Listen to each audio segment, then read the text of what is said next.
some cities will have it done and then send the bill don't get paid, then they just take a lien on the land, and eventually some heir will sell that land and the city will collect their fee on it. And that right there was my thought exactly. If we had to take it down, we went through the legal process. Judge or whoever says go ahead and take it down, we take it down. We put a lien on the property. That's about. But that's just what I'm guessing. That's not. But if there's a mortgage on the property, it's gonna be ahead of that lien. If they foreclose on it, you're gonna be shut out, so you got no assurance you're ever gonna get paid on that. Those are some pretty complicated issues with the lien. Mostly what we're finding is the person that owned the property passed away, left it to another person, and they passed away, and now we're scrambling to find out Who owns it? who actually. Most of it, taxes hasn't been paid on it, so it's gonna be sold to courthouse steps anyway, so.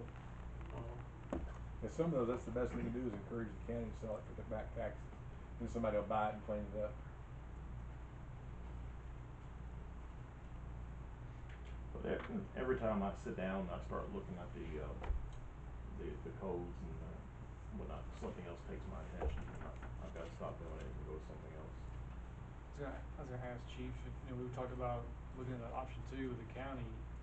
What, how much manpower are you having set aside for enforcement right now? And are you using a couple of guys or just one individual? Or? Right now, we're kind of scraping the bottom of the barrel right now. So I've got usually the officers when they come on. Amanda, she's taking that lead right now until whatever the process happens is done. She's taking that lead, and whenever someone gets in trouble or she needs to have a citation wrote, then the officer on duty will go do whatever she needs to do. Leave her alone. She's keeping track of everything. But in the past, before her, it was basically I was trying to take care of it myself. And if I assign an officer to do it, it's never really going to get done because they might be arresting somebody, booking them in, going to court, stuck in court, and it's never getting done. I know, but on more than one occasion, you've had some resistance. Yes. And you've had to take control of it, and it's a work that we've had good outcomes from it, and the citizens are noticing it, and Sam, what a good job how things are going right now. So that's the process right there. We do need to update the policies on violations. You talking about the codes? The codes, yes. Enforcement. Property Yes, property maintenance. And like I said, I've sat down and tried to look at it several times, but every time I do, something else comes up and I got to push that aside. Has Amanda been able to make any progress on that? She has. She has? She's been pulling it up on the computer, looking at different cities and different ones that are pretty progressive with it. So she's been doing pretty good. John, as far as that goes with us taking it before the city judge, everything's been said, well, but they can only levy fine of $50. That's correct. City judge can't order property to be torn down. But is that actually $50 per offense, or can that be like $50 per day? It can be $50 per day. So it can add up in a hurry. You can cite for each day, so a month could be $1,500 instead of $50. That helps clear up some things too. You also get court costs in addition to that. So your court cost typically is more than the fine.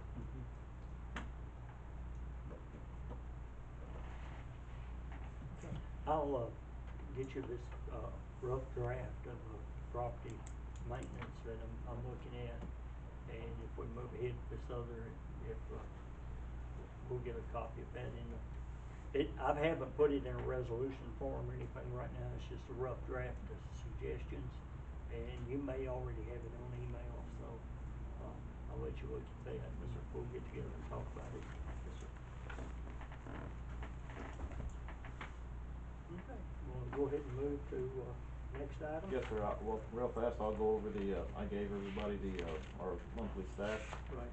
And what I'm going to do from now on, if it's okay, when I send my monthly reports in the email, if it's okay, I'm gonna send these here as an attachment to this via email, just so you have it, rather than having to kill a lot of trees. Our monthly stats for the month of January, we've had 2,252 calls for service. It's starting to pick back up again. The holidays are over, and we're starting to get a lot more domestics, and weather's not been pretty good. A lot of accidents. That is the stats right there, and you have a copy of it for your leisure. One thing that I was wanting to kind of brag on is usually this time of year we get our solvability rate from the Tennessee Bureau of Investigation, and these are cases that are given, cases that are worked, cases that are solved. 40% to 45% is good. Our present clearance rate from the Tennessee Bureau of Investigation was 96.23%. So that's really good. Really good job. So the officers are taking their cases, they're following through with them, take it through court, and then getting the dispositions in. Garrett Flatt, Detective Flatt, he's doing a great job investigating what he can investigate. He's getting kind of overwhelmed with some cases, so I'm trying to help him out as much as I possibly can. And I say cases, getting a lot of bank forgeries, a lot of forged checks, rape cases, burglary cases. So he's trying to work them as priority is.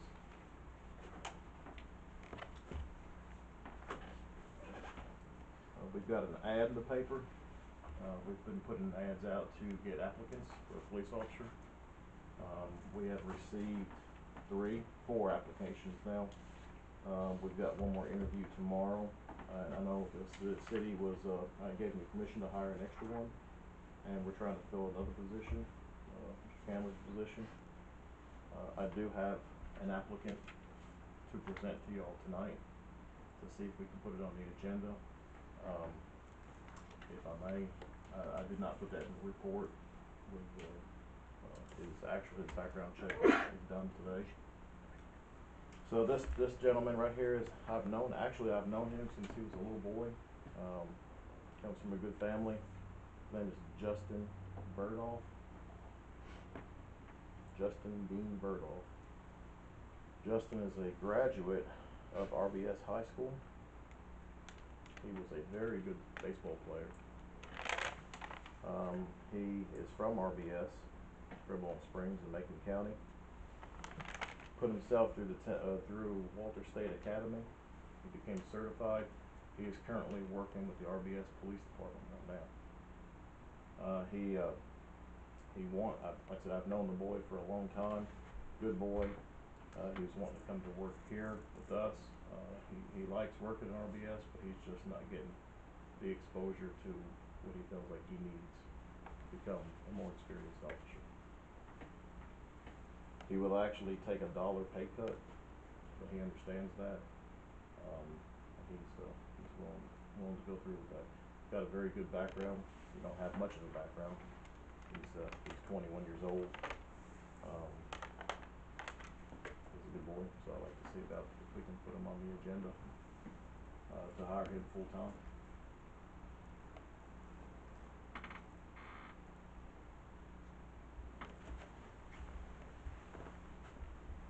He still passed the background check. Yes, sir.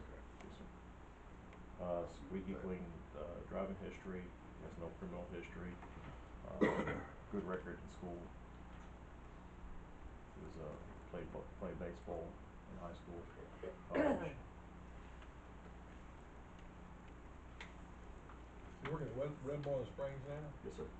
He's gonna take a $1 pay cut to be a police officer in Hendersonville over Red Ball Springs. That's a problem. Do what? So that's a problem. You're gonna have to deal with that if you're gonna have good police officers. That's just the way it is. I can't imagine that Red Ball Springs pays more than Westmoreland. They do. They do. I mean, I believe it, but I mean, it's just, something not exactly right there. I'll agree. Well, it's budget time coming, so I'm just encouraging you. We've had a couple applicants to come in, none that I feel comfortable right now to even consider to talk about. We're trying our very, very best to recruit and retain, and it has become incredibly difficult. And I say difficult to the point to where, as I said before, the agencies around us, they're paying a lot more, and I understand they have a lot more work, but same qualifications. So you can go to Gallatin, they're paying $24, $25 an hour. I'm not quite sure what Hendersonville is paying, but they're probably up in that area for an experienced certified officer. Portland, they're paying up to anywhere from 23, 24 an hour with a sign-on bonus. So if you got 2 years experience, you're gonna get a $2,500 sign-on bonus and a $500 to qualify with your weapon. Lafayette PD, you're gonna start out about $18 an hour with wonderful benefits. So I'm trying to think of a way to try to attract, and I'm not only, I know everybody wants to pay decent, but I'm trying to think of a way to attract officers and keep them here. So we're trying the 12-hour shifts, everybody likes doing that nowadays. Me and Garrett Flatt is working 5 days a week, 8 hours a day, but we're the fill-in, so we're gonna have to come in and fill in wherever somebody's not there. So they're liking that. Everybody's doing that now, so that's about the only thing I can think of. So we got an interview tomorrow, so I don't know how that's gonna go. But this young man, he came to us. He had to think about it for just a little, think about it a little bit because that was his hometown. But he said, I want to explore. I want to be more of a police officer. So you all have more going on there than Bowen does. So I like to come.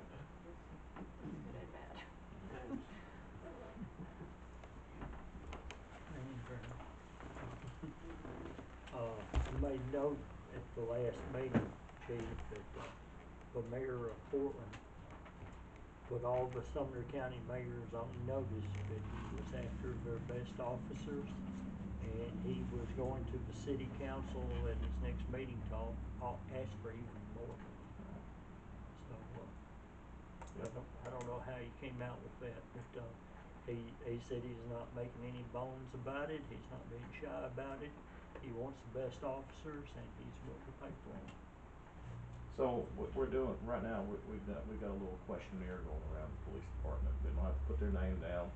It's a questionnaire, and it's besides pay, what do you think that you would? It's coming up budget time. So what do you think that you would want? Rate it from 3 being the most, 1 being the least.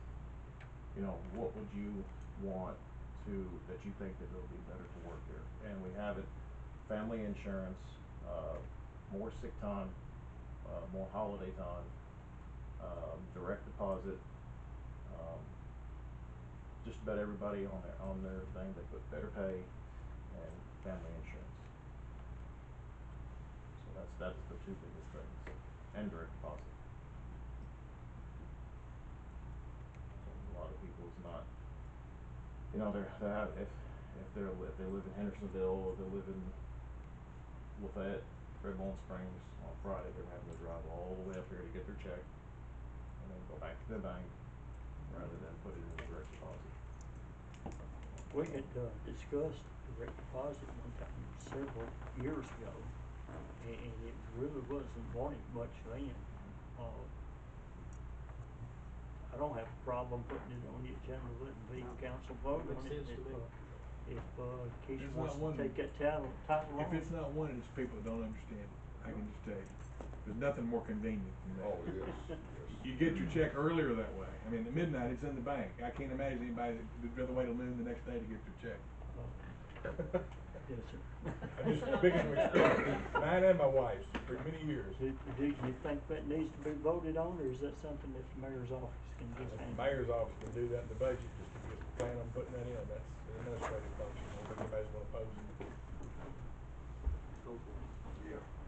back when you first talked about it years ago, the people wanted to hold that money for a Yeah, little bit. and it's then. different than, It's they're used to different now. everything going in the bank now, Yeah. everything's done by the internet anyway. Well, they had it under whack. Yeah. Well, I know what it's making. Well, they can still have a separate account if they wanna do that. I didn't see my check.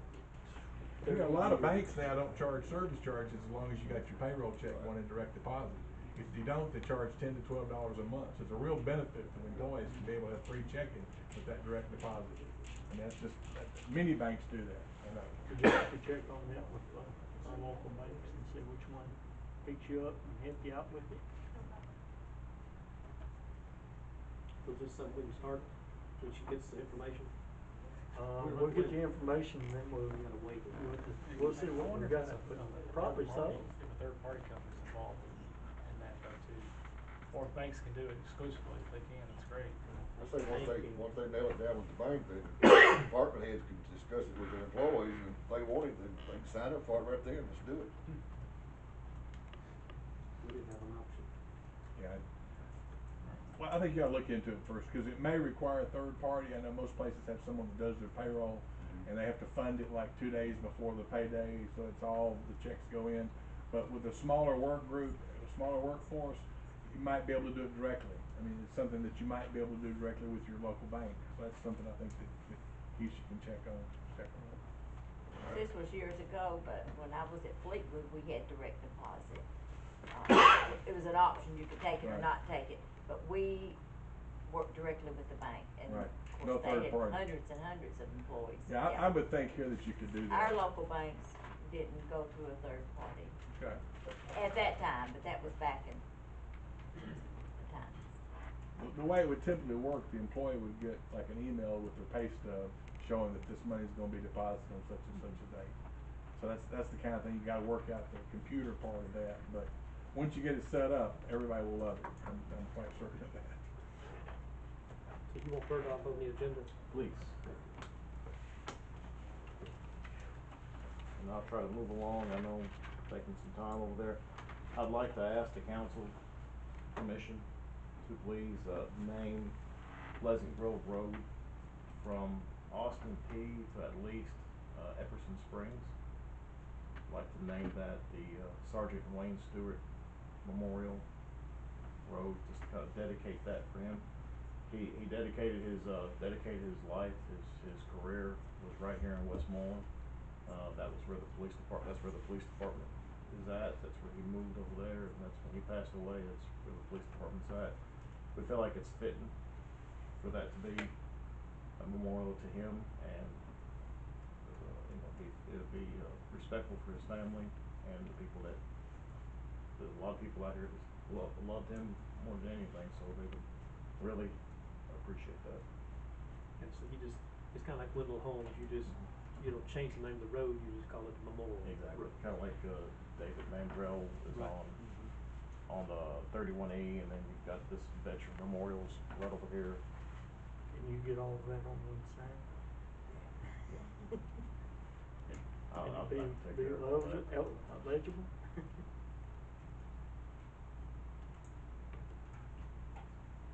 You said 52 to where?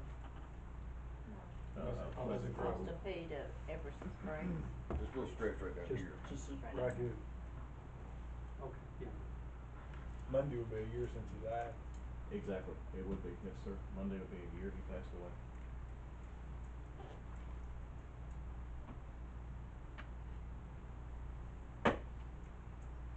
You want that on the agenda? I'm good with it. To vote on it, just go ahead and do it. Do we have to vote? Well, Yeah, we're on not- all the others, but, I think we yeah. should. Be good to have a resolution, I think. Yeah, I think I think so. that's something you can maybe Usually send make to a the family too, resolution a out of copy of the certified resolution. Okay. So I wondered. And I told Miss, Doris Stewart, Wayne's widow, I told her that, this was something that I was gonna try to ask for, and that, when it happened, she said she would love to be there whenever that sign's put up. We usually have just a little ceremony. Good idea. So, Animal control calls was about approximately 30 calls and 5 cleanup, 5 codes cleanup. Now on that, when I send you all your stats, she can print it out. She's having her own separate CAD made on all the property things that are being cleaned up, the animal control, whatever, or whoever is in that position. They can give me that, and I can actually email that to you all as well too, so you'll know.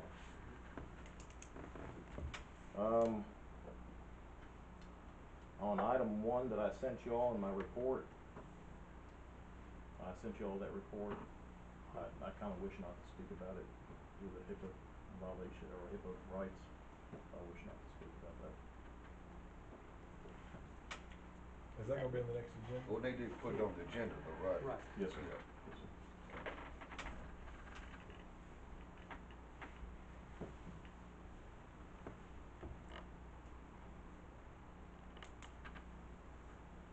Would that be something that, would that be something that can be put into like an executive meeting? No. Or does it have to be out in the open? I mean, he's insisted on it, so, I mean, it is what it is.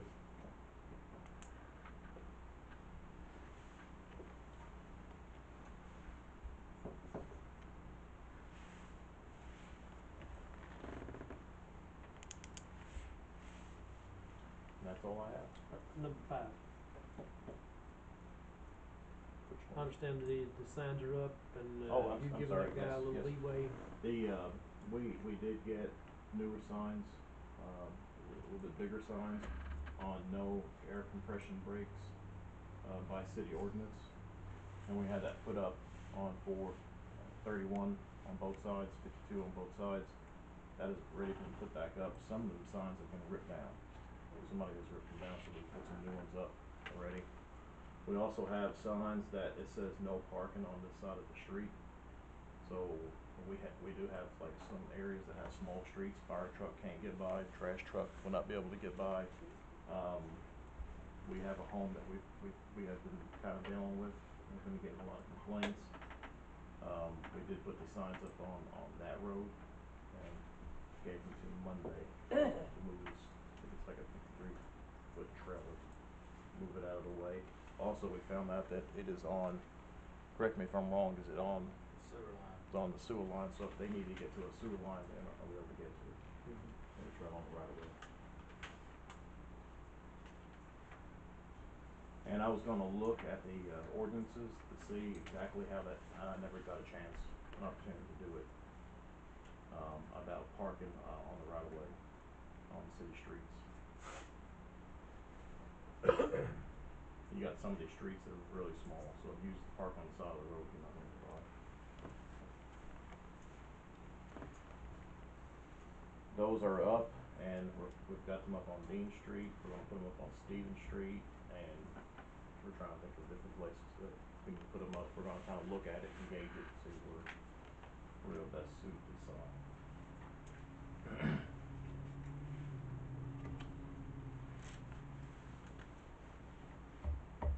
Very good. That's 3 agenda items up there.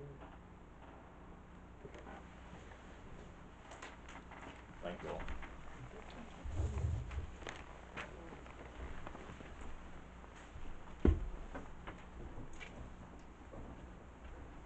Okay. You wanna hit the charter changes now, or you wanna hold that till later? I'm fine with going if you want to. Okay. What you gonna get, Aaron? Yeah, Aaron, do you want us to go ahead and get you taken care of so you can get out here in case you need to?